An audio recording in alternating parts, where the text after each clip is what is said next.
The trial was a circus. The courtroom overflowed with Freedom's Poor regulars, all sporting Team Freedom's Poor t-shirts they'd made themselves. Carla argued that the cocktail name was protected under free speech, a piece of artistic expression born from my own story. She even hauled in a mixologist to wax poetic about the sacred art of drink naming.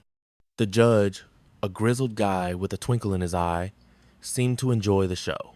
When I took the stand, I kept it real. "Your Honor," I said, "I didn't set out to defame anybody. I just wanted to turn a knife in the back into something I could pour in a glass. The Backstabber isn't about Harrods, about me, laughing through the pain and moving on." The judge nodded, deliberated for all of 10 minutes, and ruled in my favor. The courtroom exploded in cheers. My ex-wife, sitting across the aisle with her new guy, looked like she'd chugged a pint of sour milk. We celebrated hard. I threw a blowout at the bar, unveiling a new drink, the Victory laptop, shelf whiskey, a hint of sweetness, and a dash of triumph, served neat. The place was electric, people dancing, laughing, raising glasses to the little bar that refused to break. Freedom's Poor had never been busier. Word got back to me that the loss rattled her. She started questioning her choices, wondering if she'd gone too far. Good for her, I thought. That's her road to walk. Me? I had my bar, my crew, and a peace I hadn't felt in years. Looking back, every stunt she pulled just made me stronger. I wasn't just surviving, I was thriving. And that, folks, is the sweetest revenge there is. But life's got a funny way of keeping you sharp. Just when I thought I'd slammed that book shut, the door swung open and someone walked in who flipped the whole damn story on its head. I sat at the bar, the envelope's contents spread out like a battle map. Emails, financial statements, forged signatures, mine, Derek's all, painting a clear picture. My ex-wife was trying to steal Freedom's Poor right out from under me. She'd been secretly buying shares through a shell company, aiming to gain majority control and push me out of the business I'd poured my soul into. It was bold, ruthless, and so very her. The whiskey in my glass was half gone, the burns still lingering in my throat. Carla's words echoed in my head. "She's filed for an emergency injunction to freeze your assets. It's bogus, but it could tie things up for weeks. She was hitting me from every angle, trying to choke me out before I could fight back. But with Derek's evidence, we had a chance to see a slim one to countersue for fraud and forgery. It was a gamble, but I'd never been one to fold." A sharp knock at the back door snapped me out of my thoughts. My hand instinctively went to the baseball bat under the counter. I crept toward the door, heart pounding, and peered through the peephole. It was Frank, my private investigator, his grizzled face illuminated by the alley's dim light. I swung the door open. "You're quick." "Had to be," he said, stepping inside with a grunt. "Derek's safe for now. Got him stashed at a buddy's place across town. Those goons didn't follow us, but they're still sniffing around." I nodded, locking the door behind him. "Good. He's our ace in the hole." Frank eyed the papers on the bar. "That the proof he gave you?" "Yeah," I said, sliding the envelope toward him. "Take a look. She's been forging documents, using Derek's name, even mine. If we can prove it, we might stop her cold." He flipped through the pages, his brow furrowing. "This is solid. Emails from her account, transaction records, it's a paper trail a mile long. But we need to move fast. If she's got an injunction in place, she's already got the courts in her pocket." "Carla's on it," I said. "She's prepping a countersuit, but we need to keep Derek alive and talking. He's the only one who can testify to her forging his signature." Frank smirked. "Don't worry about Derek. My guys will keep him under wraps. You just focus on not getting ambushed here." "Easier said than done," I muttered, glancing at the windows. The bar felt like a fortress under siege. Frank clapped me on the shoulder. "You've got this, kid. She's desperate, and desperate people make mistakes." He headed out, promising to check in later. Alone again, I poured another shot and studied the documents. One email stood out, a message from her to some unnamed contact. "Once we have majority control, we can push him out. The bar's profits will be ours." The greed in those words made my skin crawl. This wasn't just revenge, it was a heist. My phone buzzed, shattering the silence. It was Carla. "Tell me you've got something good," I said. "I've got better than good," she replied, her voice brimming with excitement. "I cross-checked the shell company's filings with the evidence Derek gave you. It's sloppy her, names buried in the fine print as a silent partner. We can tie her directly to the fraud. I let out a breath I didn't know I'd been holding. So we've got her? Not yet, she cautioned. The injunction's still a problem. She's claiming you've been siphoning bar funds, and the judge is leaning her way. We need to file our countersuit as soon as possible and get Derek on record. Without testimony, it's just paper. Frank's got him safe, I said, but her goons are still out there. What if they find him first? Then we're screwed, she said bluntly. Keep him hidden, and I'll push the filing through tonight. We'll hit her with everything we've got. All right, I said, feeling a spark of resolve. Let's bury her. She chuckled. That's my boy. I'll call you when it's done. I hung up and stared at the bar around method-polished wood, the rows of bottles, the stools where my regulars swapped stories. This place was more than a business. It was my defiance, my proof that I could rise above her betrayal. No way was I letting her take it.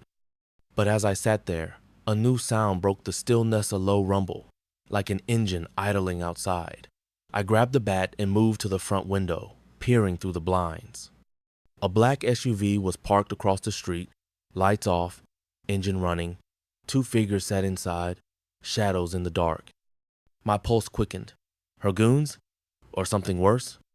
I ducked back, weighing my options. Call Frank, barricade the door, or confront them head on. Before I could decide, my phone buzzed again, a text from an unknown number. You've got something that belongs to her. Hand it over or we come in. I stared at the screen, adrenaline surging. They wanted the evidence, and they weren't asking nicely. I texted Frank, trouble at the bar, SUV outside, might be her guys. His reply came fast, on my way, stay put. But staying put wasn't my style. I grabbed the envelope, stuffed it into a hidden drawer behind the bar, and gripped the bat tighter. If they wanted a fight, they'd get one. The SUV's door opened, and a hulking figure stepped out, followed by another. They crossed the street, heading straight for the bar. No time to think, just act. I flipped off the lights, plunging the place into darkness, and crouched behind the counter. The front door rattled as someone tested the lock. Then came the unmistakable sound of a crowbar prying at the frame. Crunch. The lock gave way, and the door swung open. Two silhouettes filled the doorway, one cracking his knuckles, the other holding what looked like a tire iron. Where is it, pal? The first one growled, his voice like gravel. We know you've got it. I stayed low, heart hammering. They hadn't seen me yet. The bar's layout was my advantage. I knew every inch, every shadow. I slid toward the end of the counter, bat ready. Come on, don't make this hard, the second one said, stepping inside. She just wants what's hers. She's got nothing that's mine. I shot back, voice steady despite the odds. They froze, head snapping toward me. There you are, the first one said, a grin spreading across his face. Let's do this the easy way. He lunged, tire iron swinging. I rolled out from behind the counter, dodging the blow, and brought the bat up hard into his gut. He doubled over with a grunt, but the second guy was already on me, grabbing my arm. I twisted free, slamming the bat into his knee. He howled, stumbling back. The first one recovered, charging again. I ducked under his swing and cracked the bat across his shoulder. He went down, cursing, just as headlights flooded the bar. Frank's truck screeched to a stop outside, and he burst in with his backup two guys who looked like they ate nails for breakfast. Party's over, Frank barked, leveling a stun gun at the goons. Drop it. The tire iron clattered to the floor, and the two thugs raised their hands, glaring at me through the pain. Frank's guys zip-tied them while I caught my breath, bat still in hand. Nice timing, I said. Had to make it dramatic, Frank replied with a grin. Cops are on the way. These clowns will be out of your hair soon. I nodded, adrenaline fading into exhaustion. The bar was a mess, splinters from the door, overturned stools, but it was still standing. So was I. Frank hauled the goons outside as police sirens wailed in the distance. I sank onto a stool, staring at the hidden drawer where the evidence waited. We'd won this round, but it wasn't over. She'd send more, or worse, escalate her legal attack. My phone buzzed Carla again. Counter, suits filed, she said. Derek's safe, and with this break-in, we've got assault and BE to add to her tab. Judge won't ignore that. Good, I said, voice hoarse. Let's keep the pressure on. You bet, she said. Get some rest. Tomorrow we go to war. I hung up, poured one last shot, and raised it to the bar. "To freedom," I muttered, downing it in one gulp. Outside, the cops cuffed the goons, and Frank gave me a nod through the window. The storm was far from over, but I'd weathered worse. She thought she could break me, but I was still here, still fighting. And I'd be damned if I let her win. The weeks following the courtroom triumph felt like a dream I didn't want to wake up from. Freedom's Pour was thriving, busier than ever, with new faces mixing in with the regulars. The Victory Lap special became a permanent fixture on the menu, a bold mix of bourbon, bitters, and a splash of Triumph, or lemon zest if you ask the bartender. Carla had framed the judge's ruling and hung it behind the bar, right next to the photo of me and Frank from opening night. It was a reminder of what we fought for and won. But that night, as I wiped down the counter after last call, I couldn't shake the feeling that something was off. The air felt heavy, like the calm before a storm. Maybe it was the exhaustion talking I'd been running on adrenaline for too long. I locked up, waved goodbye to the last stragglers, and headed home, chalking it up to nerves. The next morning, I got the call that flipped everything upside down. "Boss, you better get down here," Maria, my head bartender, said over the phone. Her voice was tight, urgent. Someone trashed the place. I was at Freedom's Pour in 10 minutes flat, heart pounding as I pushed through the front door. The scene hit me like a punch to the gut. Tables overturned, bottles smashed, the jukebox flickering with a cracked screen. The framed ruling from Carla was shattered on the floor, glass glinting in the morning, light streaming through the windows. Worst of all, someone had spray painted a single word across the bar in dripping red letters. Revenge. Maria stood by the counter, arms crossed, her usual tough-as-nails demeanor shaken. "Cops are on their way," she said. "I didn't touch anything." I nodded, too stunned to speak.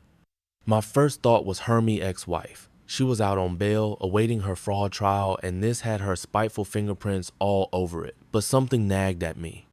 This felt sloppier than her usual calculated moves. She was a chess player, not a vandal with a spray can. Frank showed up just as the police did, his face darkening as he took in the wreckage. "This ain't random," he growled, kicking a broken chair out of his path. "Someone's sending a message." "Question is who?" I said, running a hand through my hair. "And why now?" The cops took statements, dusted for prints, and promised to look into it, but I could tell they were stretched thin. Small business vandalism wasn't exactly topping their priority list. After they left, Frank and I started cleaning up, salvaging what we could. Maria rallied the staff, and by noon the regulars had trickled in to help unasked, unspoken, just there. It was a lifeline I didn't know I needed. Carla arrived around lunchtime, her briefcase in hand and a fire in her eyes. "I heard," she said, surveying the damage. "You think it's her?" "Maybe," I said, tossing a shard of glass into a trash bin. "But it doesn't add up. She's too smart for this." "Could be someone working for her," Frank suggested. "Or someone she pissed off who's pinning it on you." Carla nodded. "I'll dig into her case files, see if anything shifted. In the meantime, we need security footage from the street cams, something the cops might have missed." I spent the afternoon on the phone with my insurance guy, who was sympathetic but slow as molasses. By evening, we patched up enough to reopen, though the bar felt wounded, like a fighter nursing a fresh bruise. The crowd was thinner than usual, the mood subdued, but the diehards stuck around, raising glasses to resilience. That's when he walked in. He was a wiry guy, mid-30s, with a leather jacket and a twitchy energy that set my nerves on edge. He slid onto a stool at the far end of the bar, ordered a beer, and kept his eyes on me too long, too steady. I'd seen enough trouble in my time to know it when it sat 5 feet away. "New face," Frank muttered, sidling up beside me as I poured a draft. "You know him." "Nope," I said, keeping my tone casual. "But he's not here for the ambiance." I served the guy his beer, meeting his gaze. "First time at Freedom's Pour?" He smirked, a thin, crooked thing. "Heard it's got a reputation. Survived a lot, huh?" "Something like that," I replied, wiping the counter. "What brings you in?" "Just passing through," he said, taking a slow sip. "Thought I'd see what all the fuss is about." He lingered for an hour, nursing that one beer, then left without another word. Frank followed him out, discreetly snapping a photo of his license plate as he peeled off in a beat-up sedan. "I'll run it," Frank said when he came back. "Gut says he's tied to this." By midnight, I was bone-tired but restless. The bar was quiet, the last patrons trickling out, when my phone buzzed with a text from Carla. Found something. Meet me tomorrow, 8 a.m. Bring coffee. Sleep didn't come easy that night. My mind raced with questions. Who was the twitchy guy? Was my ex-wife pulling strings from her bail conditions? Or had I made a new enemy in the fallout? And why target Freedom's Poor again? After everything? The next morning, I met Carla at her office, 2 steaming cups in hand. She looked like she pulled an all-nighter, her desk even messier than usual. "You're not gonna like this," she said, sliding a file toward me. I opened it, scanning the contents, a stack of emails, grainy photos, and a name I didn't recognize, Vincent Russo. "Who's this?" "Small-time crook," Carla said. "Muscle for hire. Word is he's been sniffing around your ex-wife's circle, but not for her. Someone else is footing the bill." I frowned. So the vandalism wasn't her? "Not directly," Carla said. "Russo's got a rap sheet: extortion, assault, vandalism, fits the profile. But here's the kicker. These emails tie him to a guy named Tony Marcone." The name hit me like a brick. Tony Marcone was a local loan shark, a shadow in the city's underbelly. I'd crossed paths with him years ago, back when I was scrambling to open the bar. He'd offered me a loan with strings, attached strings I'd cut by walking away. Marcone, why the hell would he care about me now? Carla leaned back, sipping her coffee. "Best guess? Your ex-wife's legal mess stirred up old debts. She owed Marcone money, big time, and when you won the bar back, he lost his leverage over her. Now he's coming after you to send a message." I cursed under my breath. "So this isn't over." "Not by a long shot," she said, "but we've got a lead.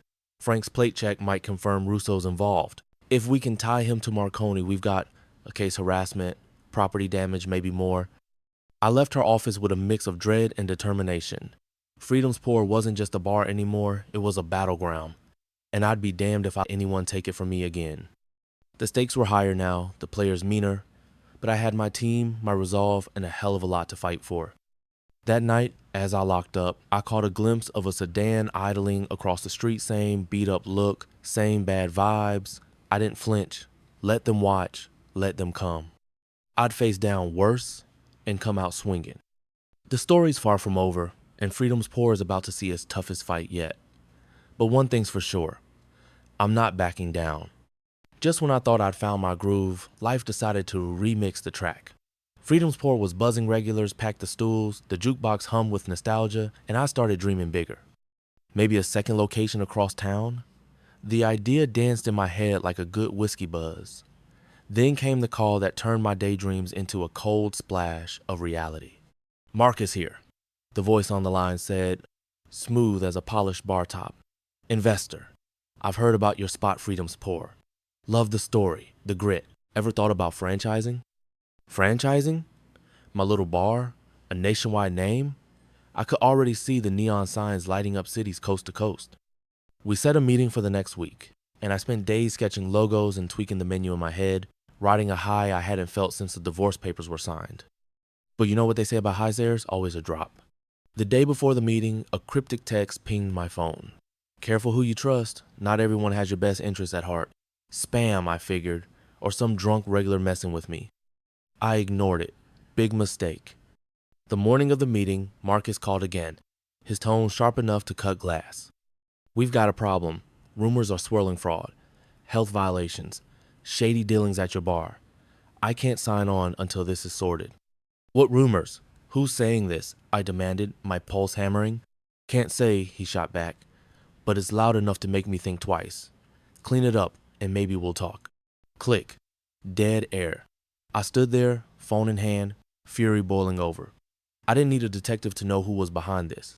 My ex-wife, Queen of Chaos, struck again. I called Frank, my private investigator and unofficial guardian angel. "She's at it again," I said, pacing the bar like a caged lion, spreading lies to kill this franchise deal. Frank's gravelly voice came through, calm as ever. "Her style, all right, but we need proof. No point swinging at shadows." He was right. I needed evidence, not just a hunch. I dove into the muck-scarring emails, scrolling social media, chatting up regulars. It didn't take long to find the smoking gun. A new account on a local review site was spewing venom about Freedom's Poor fake health inspections. tax evasion claims, even wild accusations of serving kids. Anonymous, sure, but the venom dripped with my ex's signature spite. I snapped screenshots and fired them off to Frank. Can we trace this? Give me a day, he said. If it's her, I'll nail it. While Frank hunted, I went on the offensive. I posted on the bar socials, hey folks, you might have seen some crazy rumors out there. Freedom's Pour is built on honesty and heart. Come check us out, first drinks on me. The response was instant. That night, the place was packed.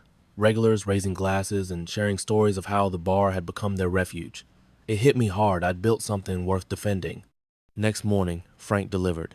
Got her, he said, smug as a cat with a canary. The IP ties back to a coffee shop near her place. Guess who was spotted there yesterday? Let me take a wild Stabby ex and her new lapdog. Bingo. Laptops out plotting away. I clenched my fist, imagining the smug looks on their faces. So what's the move? Sue for defamation, Frank offered. Or you flip the script. Make her wish she'd never started this. A grin crept up. Oh, I like that. I hatched a plan. Step 1. Invite Marcus to a grand reopening event tonight to showcase the bar's soul. Step 2. Call a local journalist who'd been sniffing around my story, offering her an exclusive on resilience in business. Step 3.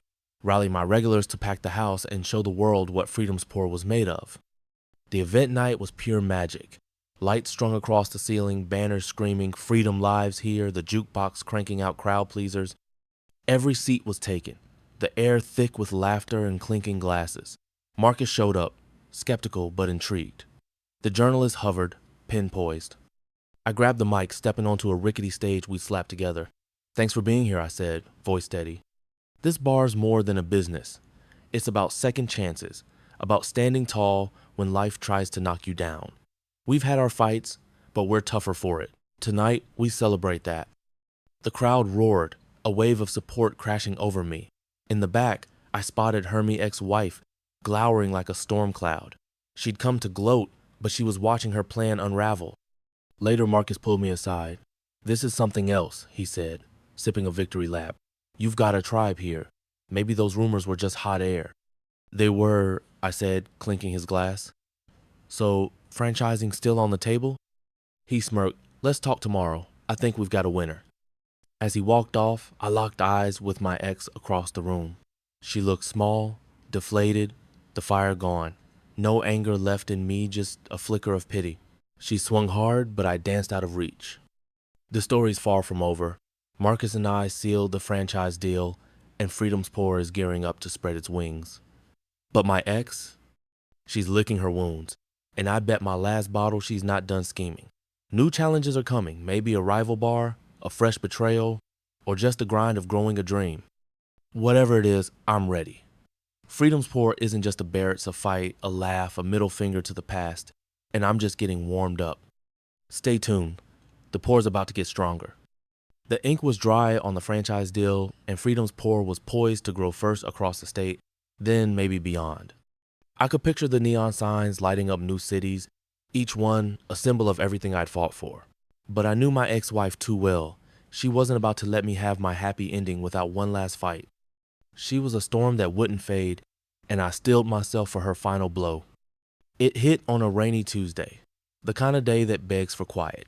I was at the bar, reviewing blueprints for the new locations with Marcus, my investor, when my phone buzzed. A text from an unknown number. You think you've won? Watch your back. I brushed it off her usual bluster. Then a second message.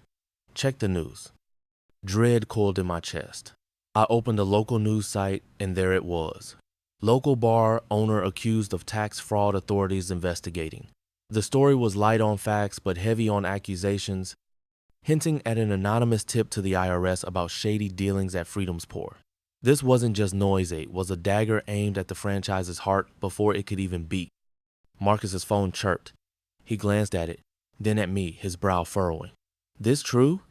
No, I said, my voice sharp with fury. It's her. She's trying to sink me. He hesitated, doubt flickering in his eyes. I need to confirm this. Can't stake money on a risk like that. Give me 24 hours, I said. I'll fix it. He nodded reluctantly and I got to work. I called Frank, my old friend and fixer. She's gone low, he said. But she's messy. That tip came from a burner. Phone traced it to a store near her boyfriend's place. Not enough, I replied. We need proof it's her. I'm on it, Frank said. Hold tight. But I couldn't wait. This had to end now. I grabbed my coat and drove through the rain to her last known address, a rundown apartment across town. My pulse thundered with every mile. She opened the door, her smirk faltering when she saw me. Here to gloat? She spat. No, I said, stepping past her. To finish this. What's it gonna take for you to stop? She laughed, a hollow sound. You think I'll just let you win? You left me with nothing. You left yourself with nothing, I shot back.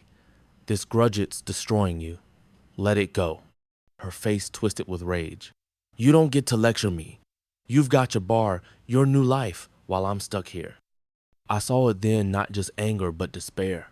For a fleeting second, I pitied her. You could have rebuilt too, I said softer. Instead, you're burning bridges. She wavered, her defiance cracking. It's too late. It's not, I said. But it will be if you don't stop. The IRS stunt, it's unraveling. Frank's got evidence tying it to you. You'll lose everything jail time, not just pride. Her gaze dropped, tears brimming. I wanted you to feel my pain. I did, I said, my voice steady. But I moved on. You can too. She didn't answer, but the fight had drained from her. I walked out, the rain soaking me as I left her behind. It was done. Back at the bar, Frank called. IRS cleared, it up was fake. Her boyfriend flipped, said she orchestrated it. Cops have it now. Relief hit like a wave. Thanks, Frank. Drinks on me. Just keep the taps flowing, he chuckled. I texted Marcus. Fraud claim debunked. We're good. His response was quick. Glad to hear it. Let's roll. That night, I rallied the crew staff, regulars, friends for a celebration. The bar thrummed with life. Springsteen's Born to Run blaring from the jukebox. I climbed onto a stool, glass raised. To freedom, I shouted. And to what's next? Cheers erupted, glasses clinking. I looked out at the faces, Frank, Carla, Maria, the regulars who'd weathered every storm with me. Freedom's Pour was more than a bar. It was a lifeline. Proof you could rise from the ashes and keep pouring. Later, I stepped outside, the night air crisp against my skin. The neon sign hummed above, bathing the street in light. I thought of the man I'd been shattered, betrayed and the man I'd become. Facing her one last time hadn't just stopped her.